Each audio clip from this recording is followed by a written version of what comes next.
Hey everyone, today we're diving into the GLS Audio 200 feet Ethercon compatible RJ45 Cat6 cable with their Pro Tour heavy-duty G-Shell G45 technology.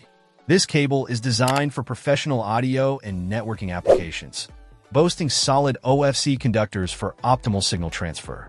What sets it apart is its compatibility with Nutric Ethercon RJ45 connectors.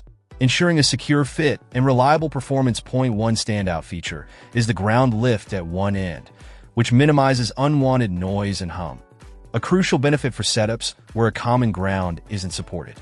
The G-Shell G45 technology also deserves mention. It allows the shell to be removed without tools, facilitating easy conversion to standard Ethernet connections when needed. Build quality is top-notch with heavy-duty shielding and internal twisted pitch controlled spacing (TPCS), promoting better digital transfer and durability. This makes the cable not only reliable but also long-lasting, a significant consideration for professionals in live sound or studio environments. In terms of performance, I've tested this cable extensively in various setups, and it consistently delivers stable connectivity without any signal degradation.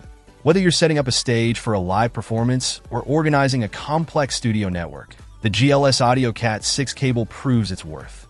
Overall, if you're looking for a robust Ethernet cable that meets industry standards and offers seamless compatibility with Nutric Ethercon connectors, the GLS Audio 200 feet Ethercon compatible RJ45 Cat6 cable with G-Shell G45 technology is an excellent choice. It's durable, reliable, and designed to handle the demands of professional audio and networking environments with ease. Check out the video description for updated price. And thank you for watching this video.